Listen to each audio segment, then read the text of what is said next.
Salut à toutes et à tous et très heureuse de vous retrouver pour Showbiz. C'est parti. Pourquoi Floby n'était pas au Koundé? Voilà une question que beaucoup de téléspectateurs se posent en ce moment, alors que l'artiste était annoncé pour proposer en exclusivité un titre de son nouvel album. Deux versions se laissaient entendre dans le milieu. Selon une source proche des Koundé, l'artiste voulait proposer un titre faisant l'apologie du commissariat des Koundé. Ce qu'a bien sûr rejeté le commissariat des Koundé. Selon une autre source proche du staff de l'artiste, on évoquerait plutôt le risque de plagiat ou de piraterie dans l'un ou l'autre cas. Le public devra attendre encore un moment pour déguster le nouvel album de Floby. Vous vous souvenez que pendant l'édition 2010 des Kora délocalisée à Ouaga cette année-là, Ernest Adjovi, le promoteur des Kora, avait promis de payer une prime à chaque lauréat. Mais 2 ans après avoir été 4e meilleur artiste africain, la chanteuse Amity Meria affirme n'avoir pas reçu son dû. Selon elle, Ernest Adjovi lui doit la rondelette somme de 25 000 $ US, soit environ 11 millions de francs CFA. Et apparemment, elle ne serait pas la seule, puisque Smokey, qui avait été aussi lauréat, n'a rien reçu. Youssou N'Dour est vraiment chanceux après avoir fait une rentrée politique gagnante. Voilà qu'il sera bientôt papa à nouveau. L'ex-patron du Super Étoile et actuel ministre de la Culture et du Tourisme, Adela Baraka, la femme de la star, en l'occurrence Aïda Coulibaly, attend un enfant. Qu'on se le dise, ce monsieur est dans une ère de gloire. Inculpé pour viol et séquestration par le tribunal de Nanterre dans la banlieue parisienne, le chanteur congolais Koffi Olomide a choisi de rentrer en République démocratique du Congo sans attendre la décision de la justice sur son placement ou non en détention provisoire, a expliqué son avocat. Selon certaines indiscrétions, Joseph Kabila himself aurait déboursé 155 000 €, près de 100 millions de francs CFA en guise de caution.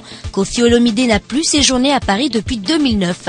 À l'époque, alors qu'il n'avait pas encore été formellement mis en examen et que le juge s'apprêtait à le faire, il s'était échappé du palais de justice de Nanterre, pensant qu'il allait être incarcéré. Il est poursuivi par la justice française pour viol sur mineur, séquestration, acte de barbarie en bande organisée et trafic d'êtres humains. Une ancienne danseuse du quartier latin international, l'orchestre de Koffi Olomide, avait déposé plainte pour viol et séquestration en 2006.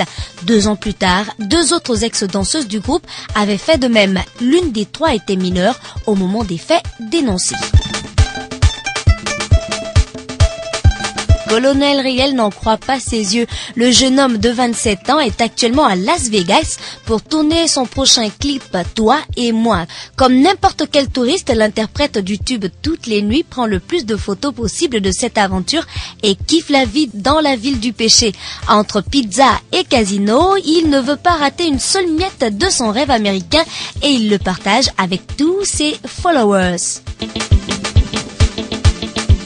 Le 26 avril dernier, les acteurs de Desperate Housewives ont tourné les toutes dernières scènes de la série. Après 8 saisons passées ensemble dans le quartier de Wisteria Lane, Eva Longoria et les autres ont tiré leur révérence et c'est au cours d'une soirée spéciale que l'équipe de Desperate a adressé leur ultime adieu à leurs fans.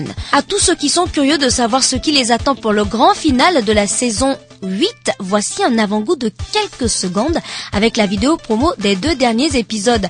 Alors que tout commence avec un brin de nostalgie, on découvre dans la deuxième partie de la vidéo que Julie est sur le point d'accoucher, que René se marie, que Catherine fait son grand retour à Wisteria Lane et que Brie est en route vers une libération sexuelle. Bref, que des rebondissements. You're together right now. And...